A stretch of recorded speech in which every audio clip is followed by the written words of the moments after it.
If you've watched the previous videos in this series, you already know something important. Learning English is not about tricks. It's about systems. Most people start learning English with excitement. They watch videos. They write notes. They practice for a few days. And then slowly they stop. Not because they are lazy, because they cannot see progress. When progress is invisible, motivation disappears. So the real question is not, how do I learn English? The real question is, how do I see my improvement? This is where tracking becomes powerful. Tracking makes your progress visible. And when progress becomes visible, consistency becomes easier.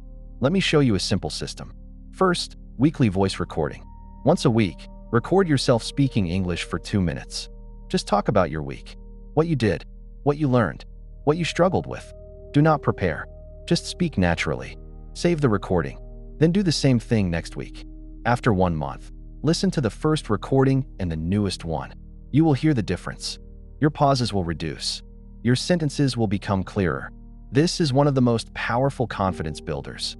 Second, the English scoreboard. Think of English like a game, and every game needs a scoreboard. Create a simple weekly tracker. For example, Monday, speaking, listening, reading, writing. You are not measuring perfection. You are measuring presence. Did you show up or not? That's the only score that matters. Because consistency beats intensity every single time. Third, your personal mistake list. Most learners hide their mistakes. Smart learners collect them. Every time you notice a mistake in your English, write it down. Example, wrong. He go to work yesterday. Correct. He went to work yesterday. Over time, this list becomes your personal grammar teacher. Because these are your mistakes. And fixing your own patterns is much more powerful than memorizing random rules.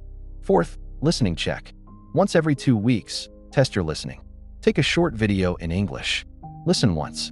Then try to write what you understood. This is called a mini listening test. It helps you see if your understanding is improving. Most people never test themselves, so they never know if they are improving. Consistency is more important than perfection. You don't need perfect grammar every day. You don't need long study hours. You just need to stay connected with English regularly. 10 minutes, 20 minutes, 45 minutes. Small steps, but repeated. Over months, these small steps become huge progress. Fluent English is not built in 1 week. It is built through hundreds of small practice sessions. And that is completely normal. Every language learner goes through this process. The difference between people who succeed and those who quit is simple. One group stops. The other group keeps showing up. If this series helped you understand English learning more clearly, I'm really happy. Because this channel is not just about learning English. It's about learning how to learn better. Here we focus on systems, psychology, and practical training. So if you want to keep improving your English step by step, stay with this channel. There are many more things we're going to explore together. And remember, you don't need perfection. You only need consistency. I'll see you in the next video.